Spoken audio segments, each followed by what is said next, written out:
Good morning. Hope you can hear me okay on the cheapy microphone on my cheapy dash cam. Coming to you in black and white as we drive through fall colors on the 31st of October. Happy Halloween.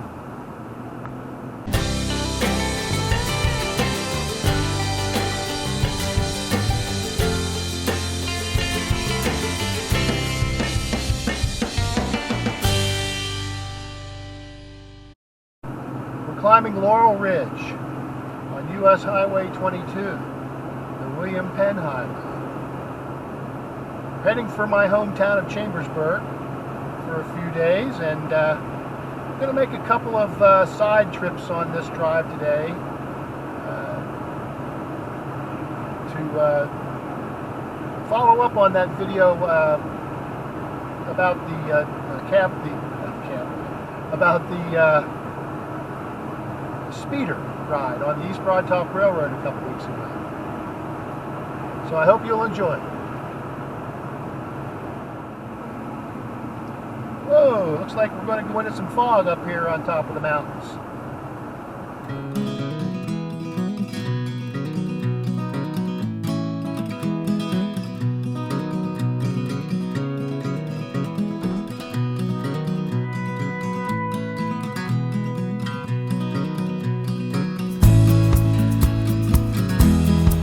Left the bypass US 22 that was built through here in the 1990s, and we've gotten on to the original alignment of US 22, which takes us down, basically following the Allegheny Portage Railroad. In fact, there's the National Historic Site off to the left. Follows the Portage Railroad more or less all the way down to the bottom of the mountain at the appropriately named village of Foot of 10, which is the name of the village at the foot of incline number 10, or plane number 10 as they call them, incline planes. There were 10 of them, 5 on either side of the Alleghenies. Here off to the left is the civil engineering monument, the skew-arched bridge that took the original highway, William Penn Highway, over the incline. And we're dropping down now from the summit, and we'll be passing under the culvert, or the big underpass that goes under the Muleshoe Curve grade on the former Pennsylvania Railroad. New Portage bypass that they got from the state back in the 1850s and refurbished it around the time of World War I to handle heavy tonnage traffic around and to bypass the Horseshoe Curve.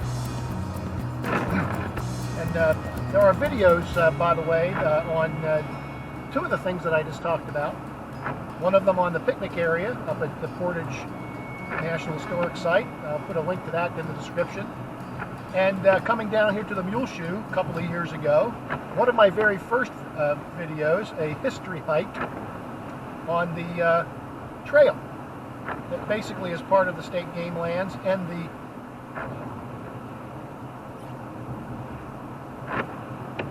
a hiking and biking trail that follows the Portage Railroad grade from Foot of 10 up to the National Portage, or the Allegheny Portage National Historic Site. There's the underpass we just went under.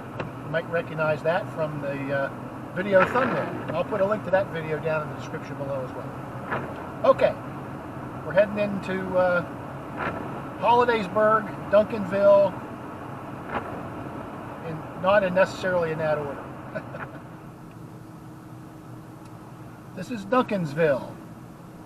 There's a couple of antique places here. There's a good old-fashioned sporting goods and hunting supply store here, the Allegheny Trade Company. Coming up to the overpass of Interstate 99, U.S. Highway 220, coming up from Somerset to the south, to Altoona to our north that way, and on up to the State College area, Penn State University. It's not really an interstate. It doesn't leave the state.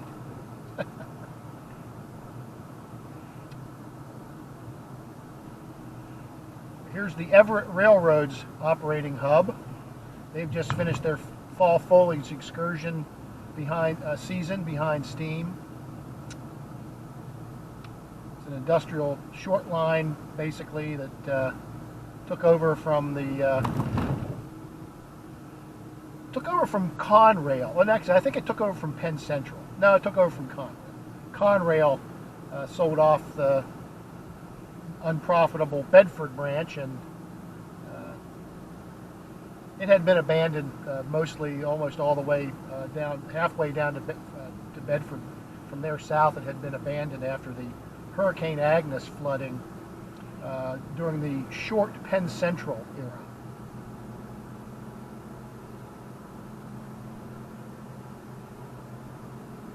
The Everett Railroad switches the paper plant at Roaring Spring, and farther south there's a plastics manufacturer that receives bulk plastic pellets in covered hoppers. And the track to our right is their interchange with Norfolk Southern to the north at Altoona, which comes down and from there, and this runs into the old Hollidaysburg Yard, and what used to be called the Sam Ray REA, the Sam Ray car shops, which are now a private concern, DeGolyer Enterprises, and they do a massive business on freight car repair, and we'll pass by them as well. Now we've left Duncansville. Basically, Duncansville ended back there at the Everett Railroad shop, and now we're coming into Hollidaysburg, which is the county seat of Blair County, which is Blair County is the county that Altoona is in. Although Altoona is bigger, it's not the county seat. Here we see the beginning of the Hollidaysburg Yard, with a lot of hopper cars and other cars waiting to be refurbished.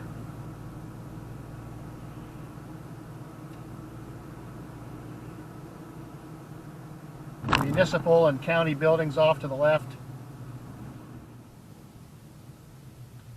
We're going to turn left here on State Route 36 and head down to Roaring Spring, because I want to go a different route than I usually go today.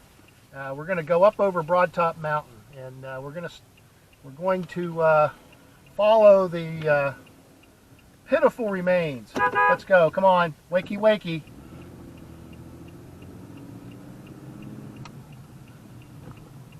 We're going to follow the remains of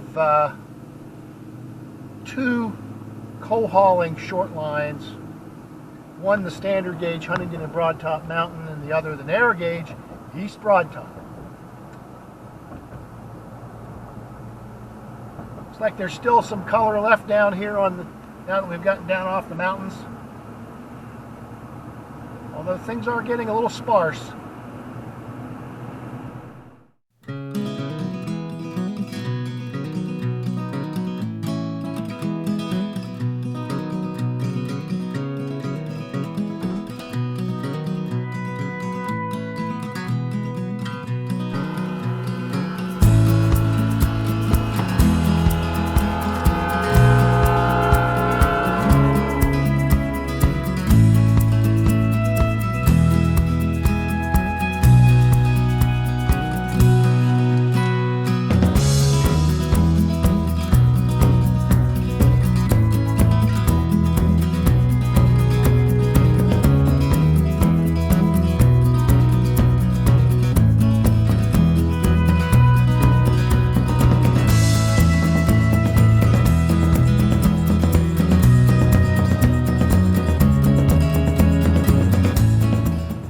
Gosh, this is beautiful. Yeah, Henrietta Mountain Road. This is the shortcut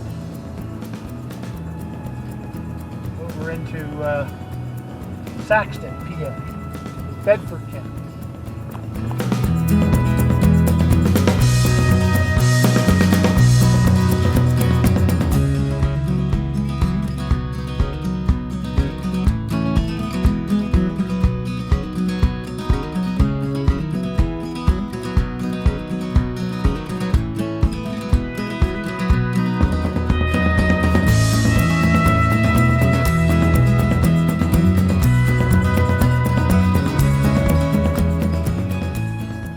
Axton, and this was the operating hub of the Huntingdon Mountain. This was the operating hub of the Huntingdon and Broad Top Mountain Railroad. When they built a new bank here, they made it into a shape of a roundhouse on the left here. That's kind of neat. All the shops and complex and everything are all gone. They were there with that convenience store and that shopping center. That was the roundhouse and the shops and of the Huntingdon and Broad Top Mountain Railroad. All right.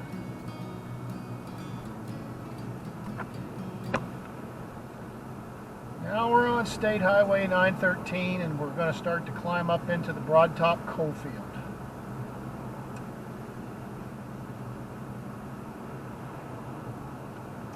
And the H&BTM had a branch following the stream that comes down from the mountain through this little valley called Shoop's Run.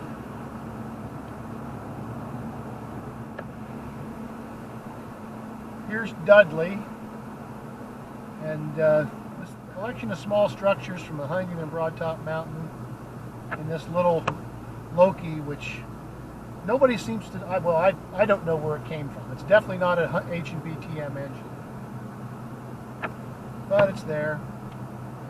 At least it didn't get turned into scrap. Now this part of the railroad was switchbacks. They had to use switchbacks to get up from Dudley up to here because it was so steep. Just like on the Cass that we rode back in September. And here this little stone wall is the remains of the freight station. This was where the track ended. And the town is up here on top of the mountain. There's some evidence of coal mining from way back, right in this little area here. And here's the teeming metropolis of Broad Top City.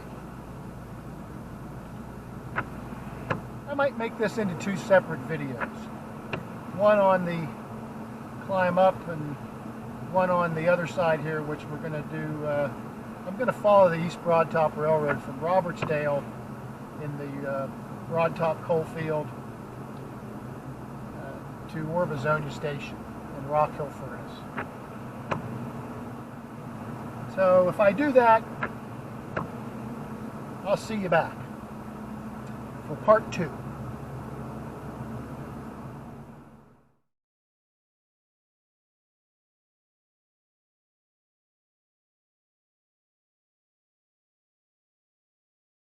Thanks for watching.